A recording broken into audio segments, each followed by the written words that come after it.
దేవుని యొక్క మాటను మనం ఎందుకు వచ్చి బోధించవలసిందిగా సహోదరులు కేకే అమ్మాలి గారిని మనం ప్రేమతో ఆహ్వానిస్తున్నాం.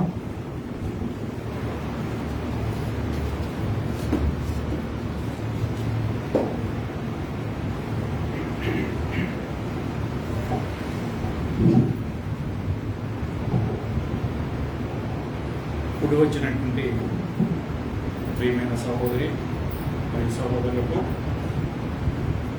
ప్రభువును రక్షకుడైన యేసుక్రీస్తు నామములో తెలియజేస్తున్నాము. సమయంలో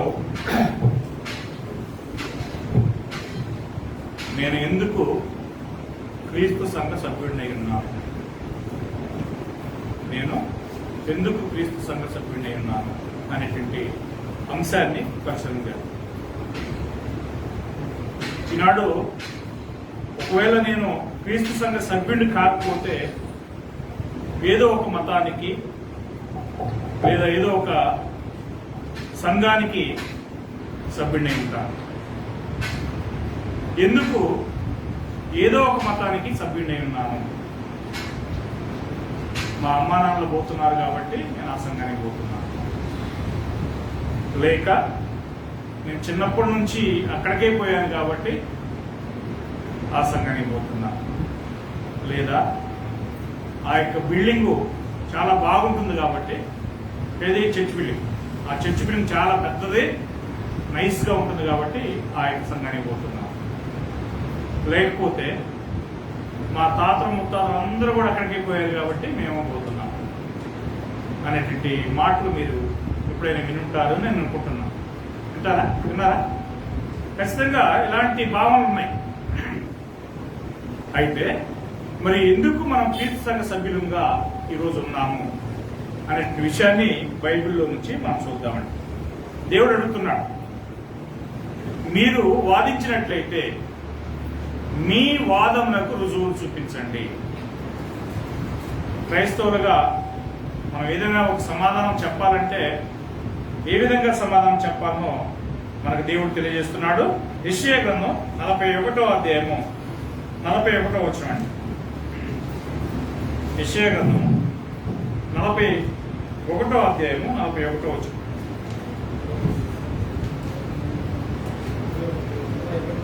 ఐఎమ్ సారీ, తప్పు చెప్పాను, క్షమించాలి. 41వ అధ్యాయము 21వ వచనం.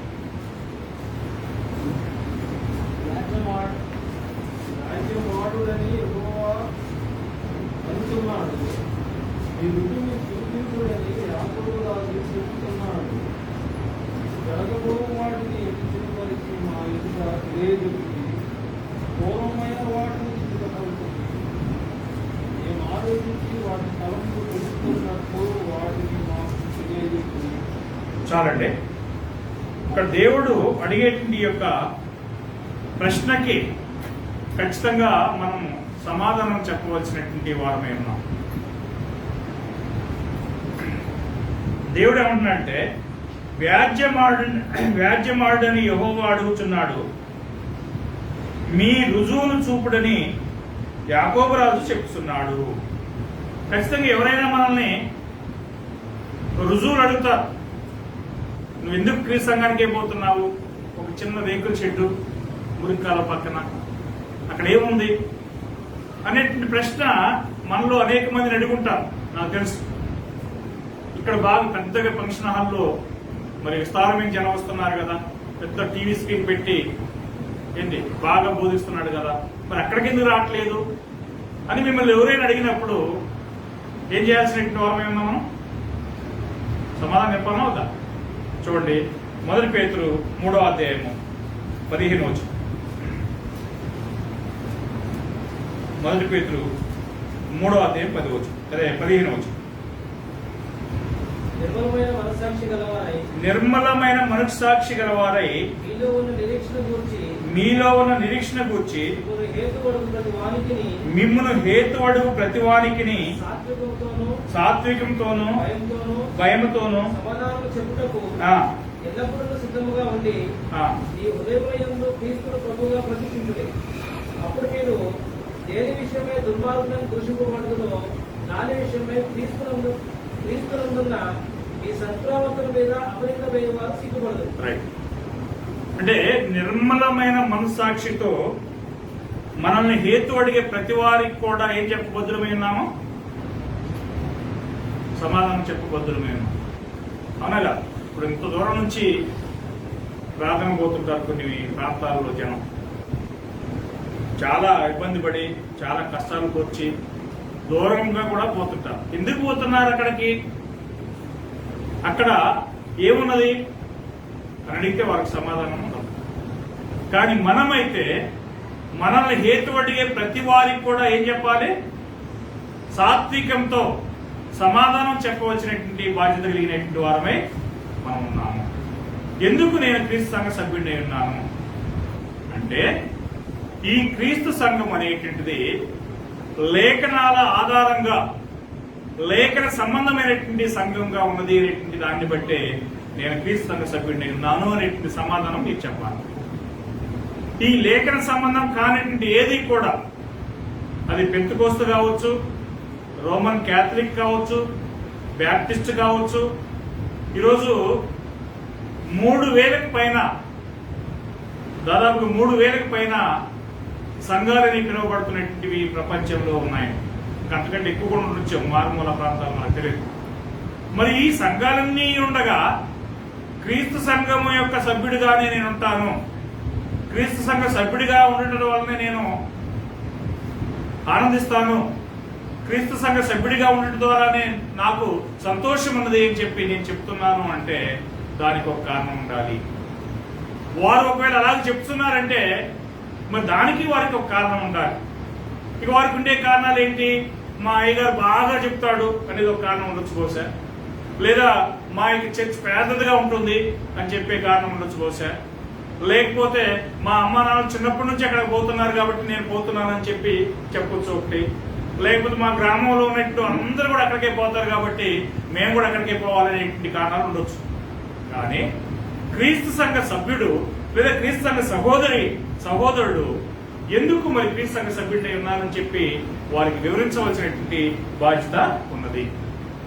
అలా లేనట్లయితే మళ్ళీ వాళ్ళకి మనం లోపుగాటనికి అవకాశం ఉన్నది. ఎందుకంటే ఈ యొక్క భూమి మీద లేఖనానుసారంగా కట్టబడిన సంఘాలు ఎన్నున్నాయి అని అంటే ఒకే ఒకటి, అదేమిటండి? క్రీస్తు సంఘము. ఎవరు ఒప్పుకున్నా ఎవరు ఒప్పుకోకపోయినా కానీ క్రీస్తు సంఘమే లేఖనానుసారంగా లేఖన ఆధారాలతో కట్టబడిన సంఘమైనది. దాన్ని కట్టింది ఎవరండి? యేసు క్రీస్తు అనే విషయాన్ని మనం చూడాలి.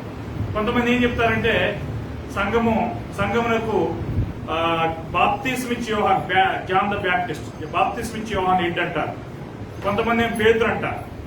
మీరు గమనించినట్లయితే యోహాను చనిపోయిన తర్వాతనే సంఘానికి గురించినట్టు ప్రకటన, సంఘాన్ని గురించినట్టు వాగ్దానం ప్రభువైన యేసుక్రీస్తు చేసినట్లుగా బైబిల్లో మనకు ఉన్నది. చూడండి, మత్తయి సువార్త 16వ అధ్యాయము 18వ వచనంలో యేసుక్రీస్తు చెప్తున్నాడు. మత్తయి సువార్త 16వ అధ్యాయము 18 నుంచి 19 వచనం చదవండి.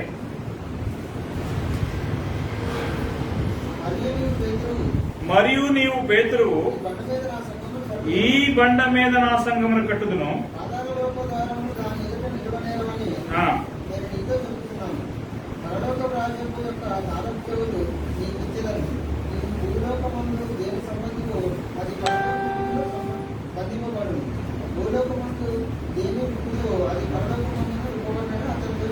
చాలండి.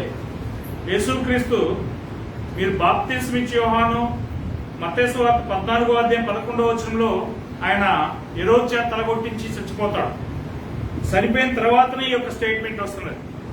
ఏమంటున్నాడంటే, అందుకు 18వ వచనంలో, అందుకు సీమోను పేతురు, నీవు సజీవుడోగు దేవుని కుమారుడైన క్రీస్తు అని చెప్పాను. క్షమించాలి, నేను 17. అందుకు యేసు, సీమోను బరియోనా, నీవు ధన్యుడు, పరలోకమందున్న నా తండ్రి ఈ సంగతి నీకు బయలుపరిచితేనే గాని నరులు నీకు బయలుపరచలేదు. మరియు నీవు పేతురువు, ఈ బండ మీద నా సంఘమును కట్టుదును. ఏ బండ అంటే అది? క్రీస్తు అనేటువంటి బండ మీద. చూడండి, అక్కడ పేతురు అనేటువంటి బండ అని అంటారు కొంతమంది. పేతురు అనేటువంటి అక్కడ పెట్రాస్ అని చెప్పండి గ్రీక్. పెట్రాస్ అంటే అది పెబ్బల్ అంటే ఒక చిన్న రాయి అన్నమాట. కానీ మరి ఈ యొక్క యేసుక్రీస్తు బండ పరుపు అని చెప్పి గ్రీక్ భాషలో మనకు చూపించబడినది. ఈ బండ మీద నా సంఘము నేను కట్టుదును. అప్పుడు ఈ భూమి మీద యేసుక్రీస్తు కట్టిన సంఘం ఏంటి? తన సంఘము అని అన్నారు కదా. అది ఏ సంఘము? పెంతెకోస్తు సంఘమే ఉంటుందా, లేదా బ్యాప్టిస్ట్ సంఘమే ఉంటుందా, యెహోవా సాక్షుల సంఘమే ఉంటుందా, లేకపోతే రోమన్ క్యాథలిక్ సంఘమే ఉంటుందా అంటే వీటిలో దేన్ని కూడా ఆయన ఏం చేయలేదు, కట్టలేదు. ఆయన తన సంఘాన్నే కట్టి ఉన్నాడు. ఆ సంఘమే క్రీస్తు యొక్క సంఘము. ఈ సంఘాన్ని యేసుక్రీస్తు ఎప్పుడు కట్టాడు మనకు తెలిసి ఉండాలి. సంఘస్థులందరూ కూడా తెలిసి ఉండాలి. ఈ సంఘము క్రీస్తు శకం 33వ సంవత్సరం యెరూషలేములో దీన్ని కట్టడం జరిగింది. ఈరోజు అనేక మంది వస్తున్నారు, అనేక రకాలైన పేర్లతో వస్తున్నారు. ఆ పేర్లతో వచ్చి వాళ్ళు ఏం చేస్తున్నారంటే మా సంఘం మంచిది, మా సంఘం మంచిది, మా సంఘం మంచిది అని. ఇక్కడ ఏ సంఘం మంచిది అనేది కాదు, కానీ ఏ సంఘము లేఖనానుసారమైనది, ఏ సంఘాన్ని యేసుక్రీస్తు కట్టాడు, ఏ సంఘంలో ఒక వ్యక్తికి రక్షణ ఉంది అనే విషయాలు మనం అందరం కూడా తెలుసుకోవాల్సిన బాధ్యత మీకు మనందరికీ ఉన్నది. ఏదో వస్తున్నాము, సహోదరుడు మనకు పరిచయమేడు కాబట్టి, వారానికి ఒక 2 సార్లు ఇంటికి వస్తాడు కాబట్టి మేము ఈ సంఘానికి వస్తున్నామని చెప్పి మీరు ఒకవేళ అనుకున్నట్లయితే అది వృధా, అది కాదు. యేసుక్రీస్తు కట్టిన సంఘంలోనే ఒక వ్యక్తికి రక్షణ ఉన్నది అనేటువంటి భావన మీకు ఎప్పుడైతే మీరు నమ్ముతారో, యేసుక్రీస్తు కట్టిన సంఘంలో మాత్రమే రక్షణ ఉందని చెప్పి ఎప్పుడైతే మీరు ఒప్పుకుంటారో, ఒప్పుకుని ఆయన నామంలో బాప్తిసం ఉంటారో, అప్పుడు మాత్రమే మీకు రక్షణ. కానీ ఏదో మనం పోయినందువలన మనకు రక్షణ అంటే ఎట్టి పరిస్థితుల్లో కుదరదు. కాబట్టి ఇక్కడ చెప్తున్నాడు ఆయన, ఈ బండ మీద నా సంఘమును కట్టుతున్నాడు. ఎప్పుడు కట్టాడు ఆయన? పెంతెకోస్తు దినమున క్రీస్తు శకం 33వ సంవత్సరంలో, అంటే యేసుక్రీస్తు చనిపోయిన తర్వాత 50వ దినాన ఈ యొక్క సంఘం అనేది కట్టబడి ఉన్నది. ఎక్కడ కట్టబడింది? ఇది యెరూషలేములో కట్టబడి ఉన్నది. అనేక మందికి తెలియదు. యెరూషలేములో కట్టబడినట్టు ఈ సంఘం కాకపోతే, లేదా యేసుక్రీస్తు కట్టినట్టు ఈ సంఘం కాకపోతే, లేఖనానుసారమైనటువంటి సంఘం కాకపోతే ఒక వ్యక్తికి ఆ యొక్క సంఘంలో వేరే సంఘంలో ఉన్నటువంటి వ్యక్తికి రక్షణ లేదు అనే విషయాన్ని మనం గమనించవలసిన అవసరం ఉంది. చూడండి, అపోస్తలుల కార్యాలు 2వ అధ్యాయంలో ఈ సంఘం ఎప్పుడు కట్టబడింది అనే విషయాన్ని గురించి మాట్లాడుతున్నాడు. అపోస్తలుల కార్యాలు 2వ అధ్యాయం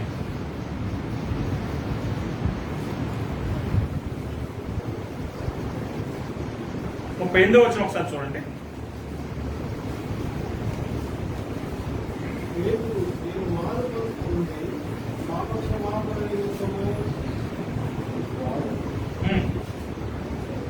మీరు మారు మనసు పొంది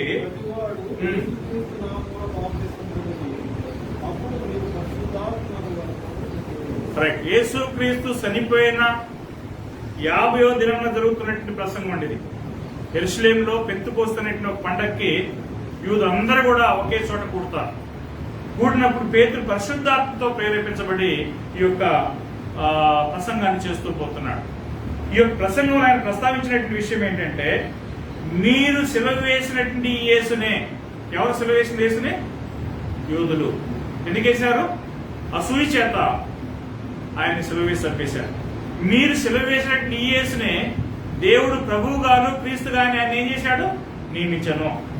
కనుక ఆ మాట ఎప్పుడైతే వారితో ఆ యొక్క ప్రసంగంలో ప్రస్తావించడం జరిగిందో 38వ వచనంలో స్పందన వచ్చేసింది. చూడండి, సిన్సియర్ హృదయం కలిగినటువంటి వారు ఎవరైనా ఏదైనా ఒక సరైనటువంటి మాట వచ్చినప్పుడు దాన్ని విని సైలెంట్ గా ఉండలేరండి. వెంటనే దానికి ఏదో ఒక స్పందన తెలియజేస్తారు. వెంటనే వారు ఏం చేశారు చూడండి, 37వ వచనంలో, వారు ఈ మాట విని హృదయంలో నొచ్చుకుని, ఏ మాట? మీరు యేసుక్రీస్తుని అన్యాయంగా చంపేశారు అని చెప్పే మాట విన్న వెంటనే వాళ్ళు బాధ కలిగింది, హృదయంలో నొచ్చుకొని ఏమన్నారు? సహోదరులారా, మేమేం చేద్దామని పేతురును కడమ కోస్తున్నాడక. అప్పుడు చెప్తున్నాడు పేతురు, మీరు మారు మనసు పొంది పాప క్షమాపణ నిమిత్తము ప్రతి వాడు యేసుక్రీస్తు నామమున బాప్తిసం పొందుడి, అప్పుడు పరిశుద్ధాత్మను వరమును పొందుదురు. ప్రతి వాడు ఎవరి నామమున బాప్తిసం పొందాలి? యేసుక్రీస్తు నామంలో బాప్తిసం పొందాలి. కొంతమంది ఉన్నారు ఈ యొక్క భావాన్ని అంగీకరించినటువంటి వాడు. యేసుక్రీస్తు నామం బాప్తిసం పొందాల్సిన అవసరం ఏం లేదు, యేసుక్రీస్తు విశ్వసిస్తే చాలు మీకు రక్షణ ఉందని చెప్పేటువంటి వాళ్ళు కూడా ఉన్నారు. కానీ బైబిల్లో అలా చెప్పాలి, యేసుక్రీస్తు నామంలో బాప్తిసం పొందుడి, అప్పుడు మీరు పరిశుద్ధాత్మను వరమును పొందుదురు అని చెప్పి మరి దేవుని యొక్క వాక్యం సెలవిస్తుంది. ఈ మాటను విన్నటువంటి అక్కడ యూదుల్లో అనేక మంది వచ్చారని చెప్పి చూసాం కదా. 17 రకాల దేశాలకు సంబంధించినటువంటి వారు వచ్చారు. 1వ అధ్యాయము 5వ వచనం నుంచి కింద వచనాల్లో చూసినట్లయితే, సారీ 2వ అధ్యాయము 5వ వచనం నుంచి కింద వచనాల్లో చూసినట్లయితే 17 దేశస్తులు అక్కడికి వస్తారు. ఈ 17 దేశస్తుల్లో పేతురు మాట్లాడుతున్నటువంటి ప్రసంగాన్ని విన్నటువంటి వారు దానికి స్పందించి మరి ఏదో ఒకటి చేయాలని చెప్పి వాళ్ళు ఆలోచన చేసుకుని మేము సిద్ధము అని చెప్పి ముందుకు వచ్చినటువంటి వాళ్ళు 3000 మంది ఉన్నారు. 41వ వచనం చదవండి. ఈ మాటలు మాట్లాడుతూ పోతున్నాడు ఆయన. 40వ వచనంలో ఇంకనూ అనేక విధములైన మాటలతో సాక్ష్యం ఇచ్చి మీరు మూర్ఖులకు ఈ తరం వారికి వేరే రక్షణ పొందులని చెప్పిన వెంటనే వాళ్ళు ఏం చేశారంటే 41వ వచనంలో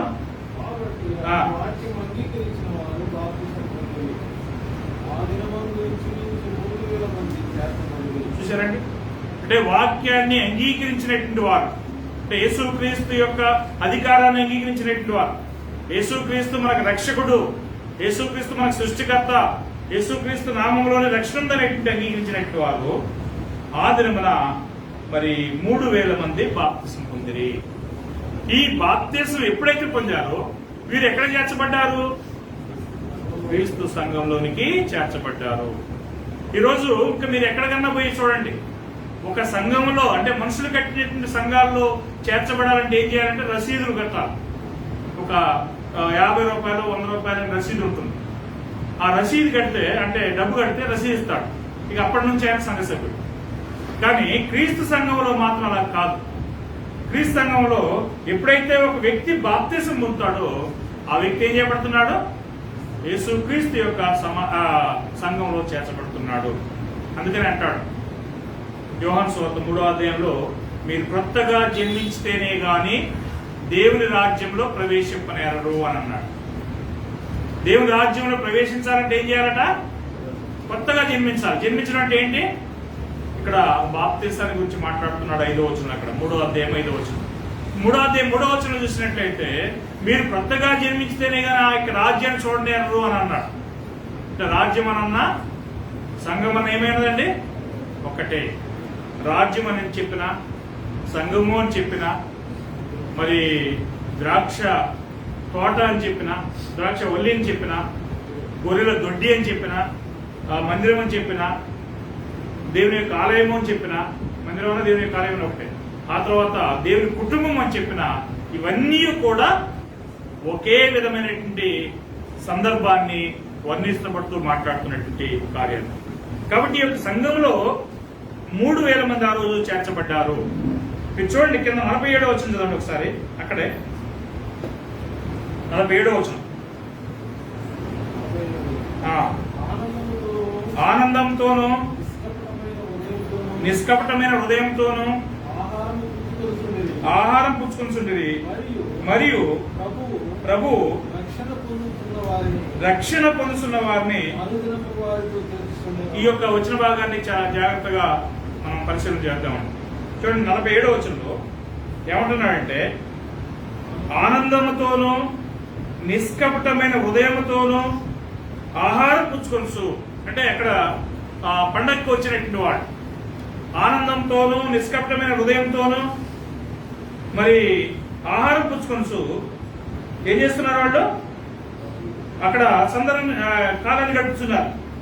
మరియు ప్రభు రక్షణ పొందుతున్న వారిని అనుదినము ఏం చేస్తున్నాడు? వారితో అని తెలుగులో ఉన్నది. మీరు ఇంగ్లీష్ బైబిల్ చూసుకోవచ్చు. అక్కడ చర్చ్ అని ఉంటుంది అనమాట. వారి అంటే అక్కడ ఏముందంటే చర్చ్. మీకు కావాలంటే నేను ఒకసారి మైసూర్ ఓపెన్ చేసి చూపిస్తాను. అప్పుడు ఈ యొక్క పదము వారితో అంటే అక్కడ చర్చ్తో నుంచి పదం అనమాట. చర్చ్ అంటే ఏంటంటే సంఘముతో. అంటే బాప్తిసం పొందిన వారిని ఎవరితో చేస్తూ వస్తున్నాడు? సంఘములో చేస్తూ వస్తున్నాడు అనే విషయాన్ని మనం చూస్తున్నాం. ఇప్పుడు మనం బాప్తిజం పొందినప్పుడు మీకు ఆ ఇంగ్లీష్ వర్జన్ చదివి వినిపిస్తాను, ఎందుకంటే అవసరం అది. ఎవరైనా మనం ఆర్గ్యుమెంట్ చేసినప్పుడు చెప్పడానికి మనం సిద్ధంగా ఉండాలి. చూడండి, నేను ఇంగ్లీష్ వచనం చదువుతున్నాను. Pricing God and having favour with all the people and the lord added to the church. వారితో అనే పదాన్ని చర్చ్ అని. Daily such as should be save, అంటే రక్షణ పొందుతున్నట్టు వారిని దేవుడు ప్రభు ఏం చేస్తున్నాడు? సంఘంతో చేర్చుండను అని చెప్పాడు. అంటే ఎవరిని సంఘంలో చేర్చున్నారు? ఎవరైతే బాప్తిసం పొందుతారో వారిని. ఇక బాప్తిసం పొందకుండా సంఘంలో చేర్చబడటం వీలవుతుందా? మనుషులు కల్పించిన కట్టాలు సంఘాల్లో అయితే అవుతుంది కదా. ఇప్పుడు ఈ లోకంలో కొంతమంది మరి మనుషులు కల్పించిన సంఘాలు ఉన్నాయి కదా. అప్పుడు వాళ్ళు ఎలాగా సంఘ సభ్యులు అవుతున్నారు? బాప్తిసం అవసరం లేదు వాళ్ళకి, ఆ యొక్క కోటాన్ని బోధిస్తారు, వాళ్ళు ఆ సంఘంలో సభ్యులు అని చెప్పి మనం చూస్తున్నాం. కానీ దేవుని యొక్క సంఘంలో, అంటే క్రీస్తు సంఘంలో ఒక వ్యక్తి మరి చేర్చబడాలి అని అంటే మరి ఏం చేయాలంట? బాప్తిస్మం పొందాలి. చూడండి, యోహాను సువార్త 3వ అధ్యాయము 5వ వచనం.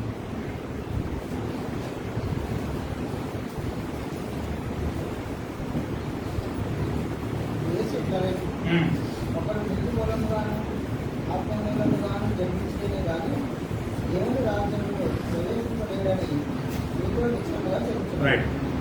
ఒకడు నీటి మూలంగాను ఆత్మ మూలంగాను జన్మించితేనే గాని, ఇప్పుడు ఒక వ్యక్తి ఒక కుటుంబంలో జన్మించితేనే గాని ఆ కుటుంబంలోకి ఏమవుతాడు? ఆ కుటుంబ సభ్యుడు అవుతాడు. ఇక్కడ మనకు చిన్న పాప ఉంది.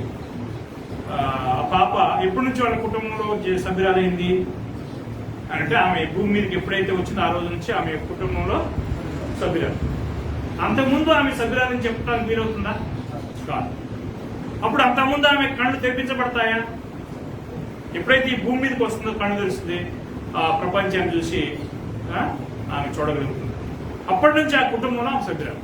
అదేవిధంగా ఈ యొక్క దేశంలో మనం పౌరులకు కావాలంటే కూడా ఎక్కడో నేపాల్లోనో పాకిస్తాన్లో కూడా ఈ దేశంలో పౌరులు అవుతామో, ఈ దేశంలో మనం జన్మించినప్పుడే ఈ దేశం యొక్క పౌరులము అని చెప్పి మనం అర్థం చేసుకోవాలి. అదేవిధంగా క్రీస్తు సంఘంలో దేవుని యొక్క రాజ్యంలో జన్మిస్తేనే కానీ దేవుని రాజ్యం యొక్క సభ్యుడు అవుతాం తప్ప, రాజ్యం యొక్క పౌరులు అవుతాం తప్ప, లేకపోతే కాము అని మనం గమనిస్తున్నాం. చూడండి, అక్కడ ఏమంటున్నాడు? యేసు ఇట్లను ఒకడు నీటి మూలంగాను ఆత్మ మూలంగాను జన్మించితేనే గాని దేవుని రాజ్యంలో ప్రవేశింపలేడని మీతో నిశ్చయంగా చెప్తున్నాను. దేవుని రాజ్యంలో ప్రవేశించాలి. ఏం చేయాలంటే ఈ యొక్క కట్టడంలోని ప్రవేశించాలి. ఏం చేయాలి చెప్పండి? ఆ డోర్ ఓపెన్, లాక్ ఓపెన్ చేసి డోర్ ఓపెన్ చేస్తేనే లోనికి వస్తాం తప్ప లేకపోతే వస్తామండి రా. ఇక డోర్లన్నీ వేసి బయటనే అనుకోండి, మనం ఈ యొక్క బిల్డింగ్ లో ఉన్నట్టు అర్థమవుతుందా? బిల్డింగ్ చూస్తాం, అది వేరు విషయం. బిల్డింగ్ చూడటం వేరు, బిల్డింగ్ లోపల ప్రవేశించడము వేరు. కాబట్టి ఎప్పుడైతే ఈ యొక్క లోపలికి మనం ఎంటర్ అవుతామో అప్పుడే ఈ యొక్క బిల్డింగ్ లో ఉన్నామని అర్థం. అలాగే క్రీస్తు సంఘంలోనికి ప్రవేశించినప్పుడు మాత్రమే మనం క్రీస్తు సంఘ సభ్యులు తప్ప, మనం క్రీస్తు సంఘంలోనికి అనగా రాజ్యంలోనికి ప్రవేశించకపోతే మనం బయట ఉన్నటువంటి వారమే. బయట ఉన్నటువంటి వారికి రక్షణ ఏమైనా ఉన్నదా? చూడండి ఒకసారి, అపోస్తుల కార్యం 4:12. ముందుగా అపోస్తుల 4:12 చూడండి. మరి ఎవరి వలన రక్షణ కలగదు, ఈ నామమునే మనము రక్షణ పొందవలన గాని ఆకాశం కింద మనుషులలో ఇవ్వబడిన మరి ఏ నామమున రక్షణ పొందలేమో అని. రైట్. ఇక్కడ ఏమంటున్నాడు? మరి ఎవరి వలన రక్షణ కలగదు. చూడండి, ఈనాడు అనేక మంది మరి అద్భుతాలు చేస్తున్నాము, పెద్ద పెద్ద ప్రసంగాలు చేస్తున్నాము, లక్షల కొద్ది జనాన్ని మేము గ్యాదర్ చేయగలుగుతున్నామని చెప్పి అనుకుంటున్నాం. వారి వలన రక్షణ ఉన్నదా అని చెప్తున్నాడు. మరి ఎవరి వలన రక్షణ కలగదు, ఈ నామము వలనే. ఈ నామం అంటే ఎవరి యొక్క నామం? అది చెప్పాలి, క్రీస్తు యొక్క నామం. ఈ నామమునే రక్షణ పొందవలన గాని ఆకాశం కింద మనుషుల్లో ఇయ్యబడిన మరి ఏ నామమున రక్షణ పొందలేము. నామము అంటే ఏంటండి? అధికారము. యేసుక్రీస్తు యొక్క అధికారంలోనే మనకు రక్షణ తప్ప యేసుక్రీస్తు యొక్క అధికారం లేకుండా ఈ భూమి మీద మానవునికి అధికారం లేదు, రక్షణ లేదు.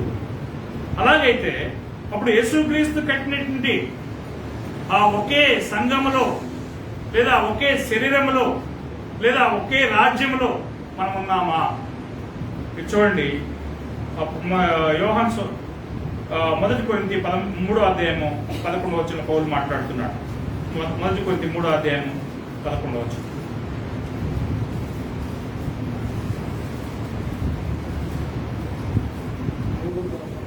మూడు 10-11 చదువుదాం. దేవుడు నాకు ప్రేమించిన చొప్పున నేర్పరి అయిన శిల్పకారులు పునాది వేసుకుని మరియు దాని మీద కట్టుకున్నాడు. ప్రతివాడు దాని మీద ఎలాగ కట్టుకున్నాడో జాగ్రత్తగా చూసుకోవాలను. వేయబడినది తప్ప మరొక పునాది ఎవడనో వేయనేరడు. ఈ పునాది యేసుక్రీస్తే. అంటే పునాది మీద వేయబడినటువంటి ఏ ఒక్క బిల్డింగ్ కూడా బలం కలిగి ఉండడానికి అవకాశం లేదు. పునాది లేకుండా బిల్డింగ్ కట్టామనుకోండి, అది గట్టిగా నిలవడానికి అవకాశం ఉందా అంటే లేదు. అప్పుడు మనకి పునాది ఎవరు అంటే క్రీస్తు. అందే చెప్తున్నాడు ఇక్కడ, వేయబడినది తప్ప మరి ఒక పునాది ఎవడను వేయనేరడు. ఈ పునాది క్రీస్తే. ఈ పునాదిలో మనం ఉన్నామా? మీరు చూడండి, ఈ యొక్క పునాదులు ఎవరెవరు ఉన్నారు అంటే యేసుక్రీస్తు ఏమైనాడు? ముఖ్యమైన మూలరాయి ఉన్నాడు. ఆ పునాదులు ఉదాహరణకి మనం చిన్న కట్టడాన్ని కట్టినప్పుడు కూడా సైజు రావడం తీసుకొచ్చి మూలరాయిని ఒక ఆయన ఏం చేస్తారు, దాన్ని బాగా మంచి సైజ్ చేసుకుని మూల పెట్టి దాన్ని కట్టక మూల పెట్టి దారం కడతాడు. ఇక మధ్యలో అన్ని రాళ్ళు ఏం చేస్తారంటే పెట్టుకుంటా వస్తాడు. ఎందుకు అని అంటే మూలరాయి ముఖ్యమైనది. అది సరిగా లేకపోతే కట్టడం అంతా సరిగా ఉండదు. అలాగే క్రీస్తు ఈ యొక్క కట్టడంలో ఏమై ఉన్నాడు అని అంటే మూలరాయిగా ఉన్నాడు. ఈ యొక్క మూలరాయిగా అయిన తర్వాత మిగతా రాళ్ళు ఎవరో పునాదిలో చూడండి ఒకసారి. ఎఫెసీయులకు రాసిన పత్రిక ఎఫెసీ 2వ అధ్యాయము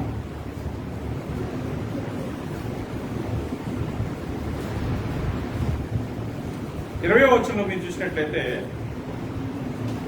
క్రీస్తు యేసే ముఖ్యమైన మూలరాయి అయి ఉండగా. ఎవరంటే ముఖ్యమైన మూలరాయి? క్రీస్తు యేసే. క్రీస్తు యేసే ముఖ్యమైన మూలరాయి అయి ఉండగా అపోస్తులను ప్రవక్తలను వేసిన పునాది మీద మీరు కట్టబడుచున్నారు. అంటే పునాది వేయబడింది. ఆ పునాదులు ఎవరెవరున్నారు? అపోస్తులు క్రీస్తున్నాడు. పునాది ముఖ్యమైన పునాది మూలరాయి ఆయనే. ఆ పునాదిలో ఇంకెవరున్నారు అంటే అపోస్తులు ప్రవక్తలు ఉన్నారు. ఇక పునాది కట్టబడిన తర్వాత దాని మీద కట్టబడిన రాళ్ళు ఎవరు తెలుసుకోవాలి మనం. ఎవరండి? మనమే, క్రీస్తు సంఘస్థులు. క్రీస్తులో బాప్తిజం పొందినటువంటి వారు ఏమై ఉన్నారు? ఈ యొక్క కట్టడంలో రాళ్ళై ఉన్నారు. దానికి ఈ కట్టడాన్ని మనం ఫిజికల్ గా చూస్తే కింద రాళ్ళు వేశారు, తెల్ల రాళ్ళు. ఆ తర్వాత ఏం చేశారు? సిమెంట్ ఇటుకలు వేశారు. అప్పుడు ఆ పునాది తర్వాత రాళ్లుగా మనం అర్థం చేసుకోవడానికి ఈ ఇటుక రాళ్ళుగా ఎవరున్నారంటే మనం ఉన్నాం. ఇది కంటితో చూసే బిల్డింగ్ కాదు. నేను మాట్లాడుతున్నట్టు ఈ యొక్క బిల్డింగ్. అది ఏ బిల్డింగ్ అయిందో ఒకసారి చూడండి. 1 పేతురు 2వ అధ్యాయం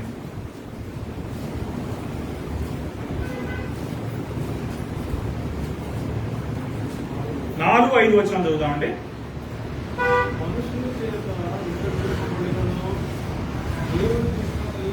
దృష్టికి ఏర్పరచబడినదియు అమూల్యమును సజీవమైన రాయకు ప్రభువునకు వచ్చినవారై. చూడండి అక్కడ ఏమంటున్నాడు? మనుషుల చేత విసర్జించబడినటువంటిదై. యేసుక్రీస్తు యూదుల దగ్గరకు వస్తాడు.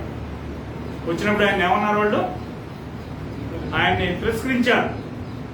మాకు ఈయనొద్దు, మాకెవరు కావాలా? బరబ్బా కావాలి. ఏమేం చేయాలా? సిలువ వేయండి అని చెప్పి ఆయన విక్రయించారు. అప్పుడు మనుషుల చేత విసర్జించబడినది దేవుని దృష్టికి ఏర్పరచబడినదైనా సజీవమైన రాయి వద్దకు మనం వచ్చిన వారమై ఉన్నాము. సజీవమైన రాయి ఎవరండి? అది క్రీస్తు సజీవమైన రాయినందుకు ప్రభు వద్దకు వచ్చి ఉన్నాము. దాంట్లో 5వ వచనం చూడండి, మనమేమై ఉన్నాము? యేసుక్రీస్తు ద్వారా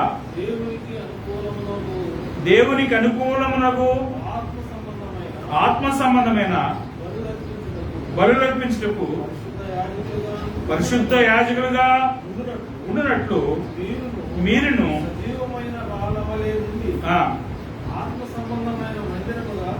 చూసారా? ఆ యొక్క మందిరములో మనం ఏమైనాము? సజీవమైన రాళ్ళు మరి ఉన్నాము. ఇప్పుడు ఈ యొక్క కట్టడంలో ఇటుకలు రాళ్లుగా ఉంటే మనం ఈ యొక్క సంఘమే ఏమైనది? సజీవమైనటువంటి రాళ్ళు. చూడండి అక్కడ ఏమంటున్నాడు, మీరు యేసుక్రీస్తు ద్వారా దేవునికి అనుకూలమును ఆత్మ సంబంధమైన బలులు అర్పించుటకు. అనుకూలమును ఆత్మ సంబంధమైన బలులు అర్పించుటకు అంటే మనం ఏమై ఉండాలి? మనం యాజకులమే కదా. యాజకులైతేనే ఏం చేస్తాము? బలు అర్పిస్తాం. కాబట్టి ఈ బలు అర్పించడం కోసము అంటే బలు అర్పించాలంటే యాజకులు కావాలి. అప్పుడు మనం యాజకులమేనా? క్రీస్తు సంఘ సభ్యులందరూ యాజకులేనా? యాజకులే. కాబట్టి ఏ విధమైన బలు అర్పిస్తున్నాం మనం? ఆత్మ సంబంధమైన బలులు. ఆ యొక్క బలులు ఏ విధంగా ఉన్నాయి ఒకసారి చూడండి. బలు అనే పాయింట్కి వస్తాం. ఎబ్రీ 13వ అధ్యాయము 15వ వచనం చూసినట్లయితే అక్కడ చెప్తున్నాడు,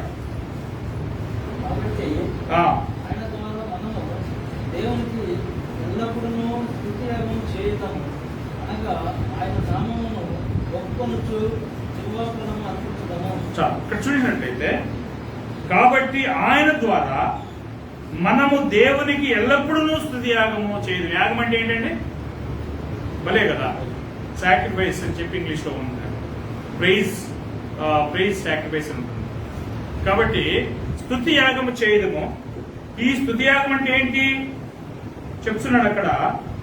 మన యొక్క ఆయన నామాన్ని ఒప్పుకొంచు జిహ్వ ఫలములు అర్పించదము. జిహ్వ ఫలములు అంటే ఏంటంటే నాలుగు చేత మనం ఫలాలను అర్పిస్తున్నాం, అంటే స్తుతులు చెల్లిస్తున్నాం. మనం అర్పించేటువంటి బలులు అది. కాబట్టి ఈ యొక్క మరి మందిరంలో మనం ఏమై ఉన్నాము అని అంటే సజీవమైనటువంటి రాళ్ల వలె ఉన్నాము అని అంటారు. ఒకవేళ ఆలయం అయితే ఆ ఆలయంలో మనం సజీవమైనటువంటి కట్టడం అయితే ఆ కట్టడంలో మనము రాళ్లమై ఉన్నాము. ఒకవేళ ఆలయం అయితే దాంట్లో మనం బలు అర్పించే యాజకులమై ఉన్నాము. కుటుంబం అయితే ఏమైనాము? కుమారులుగాను కుమార్తెలుగా ఉన్నాము. ఒకవేళ ద్రాక్షావళి అయితే ఏమైనాము? తీగలుగా ఉంది. ఇప్పుడు నేను ద్రాక్షావళిని, తీగలు మీరు అన్నాడు. అప్పుడు ఆయన యేసుక్రీస్తు ఏమైనా ద్రాక్షావళి, మనం ఏమైనాము? తీగలమై ఉన్నాం. కాబట్టి ఆ తీగ ఎప్పుడు ఫలిస్తుంది అన్నాడు? తీగ చెట్టులో ఉంటేనే తప్ప తనకు తాను అది వేరుగా ఫలించలేదు. ఏమవుతుంది? వేరుగా ఉంటే అంటే ఎండిపోతుంది, దాన్ని తీసి పడేస్తారు. అందుకనే దేవుడు ఏం చెప్తున్నా అంటే ఈ యొక్క వర్ణన గమనించాలి. నేను నిజమైన ద్రాక్షావళిని, తీగల మీరు అని. అంటే ఈ యొక్క సంఘములో ఉన్నటువంటి అందరం కూడా ఏమైనాము? తీగలుగా ఉన్నాము. అక్కడ ఆ ద్రాక్షావళి అని చెప్పి ఉదాహరణ మనం చూసినాము. మరి ఈ యొక్క సంఘంలో ఒక వ్యక్తి చేర్చబడాలంటే మరి ఏ విధంగా చేర్చబడుతున్నాడు అనే విషయాన్ని మనం చూసాం. దాన్ని చేర్చుకోవాల్సింది ఎవరు? యేసుక్రీస్తే కదా. ఎందుకు యేసుక్రీస్తే చేర్చుకోవాలి? ఆయనే దాని స్థాపకుడు. దాన్ని స్థాపించింది ఎవరు? ఆయనే. దాన్ని స్థాపించింది జాన్ క్యాల్విన్, లేకపోతే బాప్టిస్ట్ ఇచ్చి యోహాను, లేకపోతే మరి ఇంకెవరు కాదు. కాబట్టి యేసుక్రీస్తు దాని యొక్క రక్షకుడిగా ఉన్నందువలన లేదా స్థాపకుడిగా ఉన్నందువలన ఆయన కట్టినటువంటి ఆ యొక్క సంఘంలోనే మనం చేర్చబడాల్సినటువంటి అవసరం ఉంది. ఇప్పుడు దాన్ని చేర్చుకోవాలంటే ఎవరు చేర్చుకోవాలంటే ఆయనే చేర్చుకోవాలి. తర్వాత మీరు చూడండి, ఆయన లేకుండా మరి యొక్క సంఘంలోనికి ఒక వ్యక్తి చేర్చబడగలడా అనేది మనం చూసినప్పుడు ఎట్టి పరిస్థితుల్లో అది జరగదు. మరి యొక్క యేసుక్రీస్తు ఆ సంఘంలో ఉన్నటువంటి వారిని మాత్రమే రక్షిస్తున్నాడు అనే అంశాన్ని ఒకసారి చూద్దాం. ఎఫెసీయులకు రాసిన పత్రిక, ఎఫెసీ 5వ అధ్యాయం అండి. 23వ వచనంలో మనం చూసినట్లయితే 22 నుంచి చూసినట్లయితే ప్రభువులకు వలె మీ సొంత పురుషులకు లోబడి ఉన్నది. క్రీస్తు సంఘములకు శిరస్సై ఉన్నలాగున పురుషుడు భార్యకు శిరస్సై ఉన్నాడు. క్రీస్తే శరీరములకు రక్షకుడై ఉన్నాడు. రైట్. అంటే ఇక్కడ ఏం చెప్తున్నాడంటే, స్త్రీలారా ప్రభువులకు వలె మీ సొంత పురుషులకు లోబడి ఉన్నది. అంటే ఒక భర్త భార్యను చూస్తూ మాట్లాడాడు పైన. కింద క్రీస్తు సంఘమునకు శిరస్సై ఉన్నలాగన. సంఘానికి శిరస్సు ఎవరండి? శిరస్సు అంటే అర్థం ఏంటి? హెడ్, అధికారి, అంతే కదా. అప్పుడు సంఘానికి శిరస్సు ఎవరంటే క్రీస్తు. క్రీస్తు సంఘమునకు శిరస్సై ఉన్నలాగన పురుషుడు భార్యకు శిరస్సై ఉన్నాడు. క్రీస్తే శరీరమునకు రక్షకుడు. ఏ శరీరానికి? క్రీస్తు రక్షకుడు. క్రీస్తు పెంతుకోస్తు అనే దానికి, అంటే దానికి రక్షకుడా, లేకపోతే రోమన్ క్యాథలిక్ అనే దానికి రక్షకుడా, లేకపోతే బ్యాప్టిస్ట్ అనే దానికి రక్షకుడా, లేదా లేమన్ ఫెలోషిప్ అని ఇంకోటి వచ్చింది మధ్య ఖమ్మంలో ఉంటుంది, దానికి రక్షకుడా? మరి దేనికి రక్షకుడు ఆయన? చూడండి అక్కడ, క్రీస్తు తన శరీరములకు రక్షకుడు. తన శరీరం ఏమైనది? అంతే కదా. ఎఫెసీ 1వ అధ్యాయం చూడండి. ఎఫెసీ 1వ అధ్యాయం 22-23 వచ్చిన. మరి సమస్తమును ఆయన పాదముల కింద ఉంచి సమస్తం పైన ఆయన సంఘమునకు శిరస్సుగా నియమించను. సంఘమునకు శిరస్సుగా నియమించను. ఆ సంఘము ఆయన శరీరము. ఆయన సంఘమే. ఆ సంఘం ఏమైంది? ఆయన శరీరము. అప్పుడు ఆ యొక్క శరీరము యేసుక్రీస్తు సంఘమైనందువలన, అప్పుడు యేసుక్రీస్తు తన శరీరాన్ని రక్షిస్తాడని చెప్పినందువలన, తన శరీరం అంటే ఎవరిదో బయట వాళ్ళ శరీరాన్ని కాదు అనే విషయాన్ని గమనించాలి. అప్పుడు మనం రక్షణ పొందాలంటే ఎక్కడ ఉండాల్సిన అవసరం ఉన్నది? ఏమండి, మనం రక్షణ పొందాలంటే ఎక్కడ ఉండాలి? యేసుక్రీస్తు సంఘంలోనే లేదా యేసుక్రీస్తు శరీరంలోనే ఉండాలి. అంతేగాని ఆయన వేరే సంఘాన్ని, వేరే శరీరాన్ని రక్షిస్తాడా? రక్షించదు. మీరు చూసినట్లయితే దీన్నే భర్త భార్యలకు రిలేటెడ్ గా మాట్లాడుతున్నాడు. కింద చూడండి 25వ వచనంలో, పురుషులారా మీరును మీ భార్యను ప్రేమించుడి, అటువలే క్రీస్తు కూడా సంఘమును ప్రేమించి అది కలంకమైనను ముడత అయినను నిర్దోషమైనదిగాను మహిమగల సంఘముగాను ఆయన తన ఎదుట దానిని నిలవబెట్టుకొనవలెనని వాక్యముతో ఉదక స్నానము చేత దానిని పవిత్రపరిచి పరిశుద్ధపరచుటకై దాని కొరకు తనను తాము అప్పగించుకుంటారు. ఒక భర్త తన భార్య ఏ విధంగా ఉండాలనే దానికోసం ప్రయత్నం చేస్తాడు అనే విషయము ఇక్కడ దేవుని యొక్క గ్రంథంలో స్పష్టంగా మనకి మర్మంగా చూపిస్తున్నాడు. అటువలే క్రీస్తు సంఘమును ప్రేమించి అది కలంకమైనను ముడత అయినను అట్టిది మరి ఏదైనా లేకుండా ఉండాలని. సంఘం అనేది ఏమైనది? క్రీస్తుకు పెండ్లి కుమార్తెగా ఉన్నది అనే విషయాన్ని మనం అపోస్తలుల ప్రకటన గ్రంథం 21వ అధ్యాయంలో చూడొచ్చు. ఒకసారి చూడండి, ప్రకటన గ్రంథం 21వ అధ్యాయము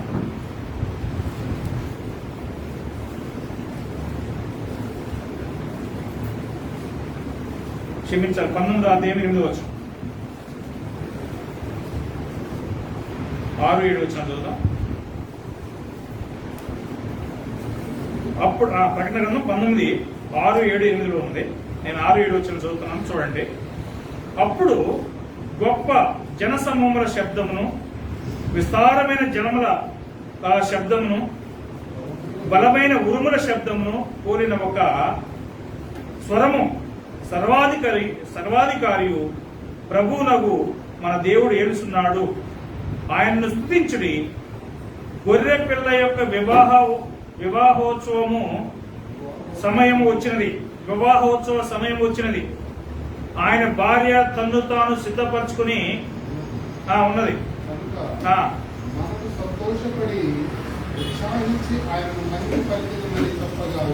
రైట్. అప్పుడు ఈ యొక్క గొర్రె పిల్ల ఎవరై ఉన్నారు? ప్రభు, క్రీస్తు ప్రభు. భార్య ఎవరై ఉన్నారు? సంఘం. ఇప్పుడు ఈ సంఘము ఏ విధంగా ఉండాలని చెప్పి, అంటే భార్య ఏ విధంగా ఉండాలని చెప్పి ఒక పురుషుడు మరి ప్రయాసపడుతుంటాడు. తాను చేసుకోబోయేటువంటి భార్యకి ఏ విధమైన చెడ్డ పేరు ఉండకూడదు, లేదా ఏ విధమైనటువంటి చెడు స్వభావం ఉండకూడదు, పవిత్రంగా తన కోసం ఉండాలని చెప్పి పురుషుడైనా ఎదురు చూస్తాడు అనే దాంట్లో సందేహం లేదు.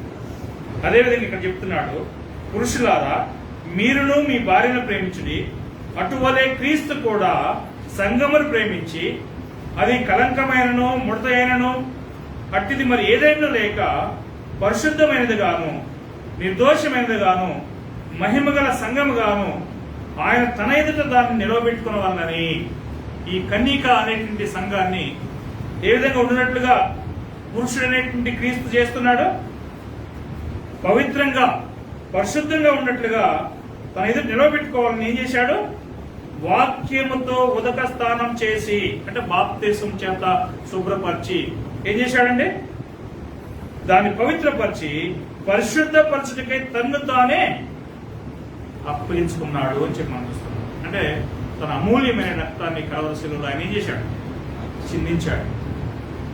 ఆ విధంగా ఎందుకోసం అంటే తన యొక్క భార్య అనేటువంటి సంఘం కోసం, తన యొక్క కన్యక అనేటువంటి సంఘం కోసం ఆయన అలా చేశాడు. అదేవిధంగా ఒక పురుషుడు తన భార్య కోసం ఏం చేయడానికి కూడా సిద్ధపడతాడు, తన ప్రాణాన్ని కూడా విడవడానికి సిద్ధపడతాడు. మరి ఈ యొక్క పురుషుడు, నేను చెప్పుకొచ్చే పాయింట్ మీరు గ్రహిస్తున్నారో లేదు, ఈ పురుషుడు వేరే స్త్రీ కోసం తన ప్రాణాన్ని ఇవ్వడానికి సిద్ధపడతాడా కదా? ఏ పురుషుడు కూడా పక్కవాని యొక్క భార్యని కాపాడటం కోసం తన యొక్క ప్రాణాన్ని పెట్టడు. తన భార్యని కాపాడటం కోసం, తన భార్యను రక్షించుకోవడం కోసమే తన ప్రాణాన్ని పెడతాడు. అలాగైతే క్రీస్తు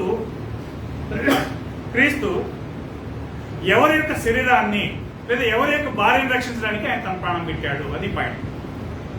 ఏమండి, తన భార్యనే. తన భార్య ఎవరు? అదేవిధంగా ఈ తన సంఘమైనటువంటి క్రీస్తు సంఘాన్ని తప్ప ఆయన బయట ఉన్నటువంటి ఏ సంఘాన్ని కూడా, సంఘం అని చెప్పండి, దేన్ని కూడా ఆయన ఏం చేయడు, ఆయన కాపాడబోయేది లేదు, రక్షించబోయేది లేదు అనే విషయాన్ని చాలా స్పష్టంగా మనకు దేవుడు తెలియజేస్తున్నారు. ఇక ఆయన సంఘం కానటువంటి ప్రతిదీ కూడా ఏం చేయబడబోతుందో ఒకసారి మత్తయి సువార్త 15:3 చూడండి. ఈ మాట్లాడిన మాట సంఘానికి రిలేటెడ్ గానే మాట్లాడాడు ఆయన వేరుగా మాట్లాడదు. మత్తయి సువార్త 15వ అధ్యాయము 13వ వచనం చదవండి.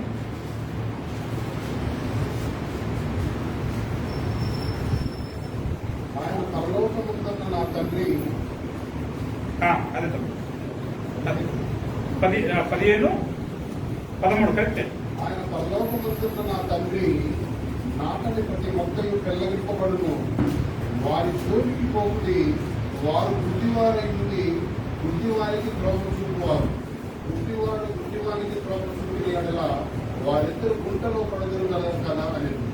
ప్రియమైనటువంటి వాళ్ళరా, ఇక్కడ ప్రభు మాట్లాడుతున్నటువంటి సందర్భాన్ని మీరు చూసుకుంటూ వచ్చినట్లయితే, ఆనాటి పరిచయులు వారు దేవుని యొక్క మందిరానికి వస్తున్నారే గాని దేవుని పెదవులతో ఆయన్ని ఆరాధన చేస్తూ ఉన్నారు.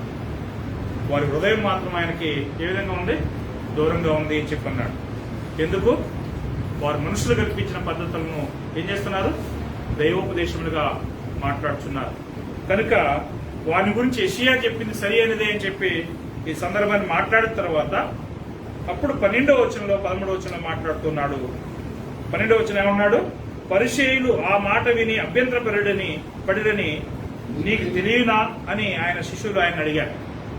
అప్పుడు ఎప్పుడైతే ఇది చెప్పారో, ఆయన పరలోకమందున్న నా తండ్రి నాటని ప్రతి మొక్కయు పెళ్లగించబడుతుంది అంటే అర్థం ఏంటి? దేని గురించి మాట్లాడుతున్నాడు ఆయన? ఈ కల్పిత సంఘాల గురించే మాట్లాడుతున్నాడు. అనేక మందికి ఇది అర్థం కాదు. ఏ సంఘమైనా ఒకటే, అన్ని సంఘాలను ప్రభు అంగీకరిస్తాడు, అన్ని సంఘాలలో ప్రార్థనగా జరిగేది, అన్ని సంఘాలలో వాక్యమేగా చెప్పేది, అన్ని సంఘాల్లో కీర్తనలేక పాడేదని చెప్పి అనుకుంటున్నారు. కానీ ఇది కాదు. ప్రభు ఒకే ఒక సంఘాన్ని రక్షిస్తాడు. ఆయన కట్టినటువంటి ఆ ఒకే ఒక సంఘాన్ని ఆయన మరి పరలోకానికి తీసుకువెళ్తాడనే విషయాన్ని మనం చూస్తున్నాం. ఇంతకీ సంఘం ఒకటేనా కాదా చూద్దాం. ఎఫెసీ 4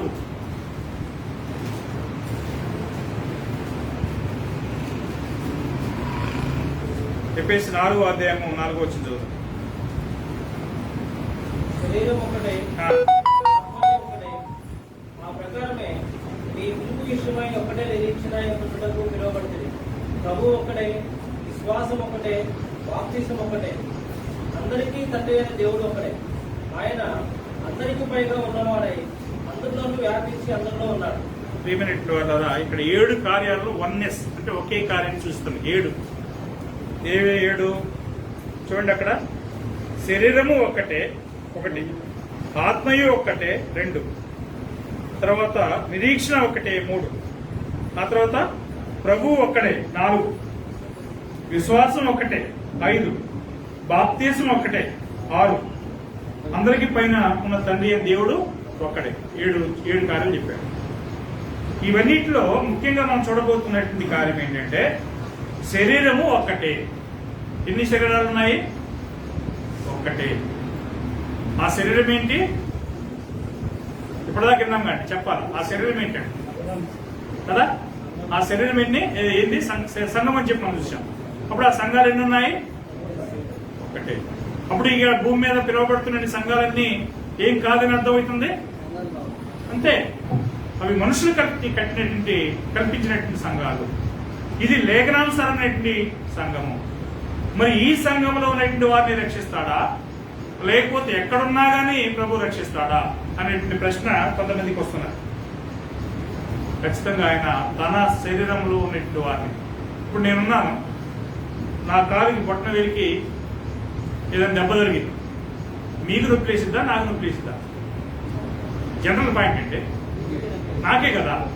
వెంటనే కాలుకి దెబ్బ జరిగింది చూసుకొని చెప్పి ఇక్కడ కమాండింగ్ వస్తుంది. వెంటనే దాని గురించి ఏదో ఒక ఆలోచన చేయాల్సిందే. అలాగే మరి యేసుక్రీస్తు శరీరంలో మీరు కాళ్ళు, నేను చేతులు, మీరు కన్ను, నేను చెవులు, నేను ముక్కు, మీరు ఇంకా వేరే అవయవాలుగా ఉన్నట్లయితే మరి మన శరీరంలో ఉన్నటువంటి తన అవయవాలన్నింటిలో ఆయనలో ఉన్నప్పుడు మాత్రమే ఆయన రక్షిస్తాడు తప్ప మీరు వేరు వేరు శరీరాల్లో ఉన్నట్లయితే ఆయన రక్షిస్తాడా? చూడండి, ఆ భావం గురించి ఆయన మాట్లాడుతున్నాడు. 1 కొరింథీ 12వ అధ్యాయం.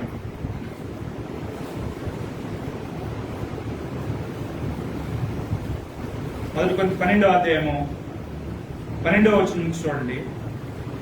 ఎలాగూ శరీరము ఏకమై ఉన్నను అనేకమైన అవయవములు కలిగి ఉన్నదో. శరీరం ఏంటట? ఏకము, ఒక్కటే. ఎన్ని అవయవాలు ఉన్నాయి? దాంట్లో అనేక అవయవాలు ఉన్నాయి.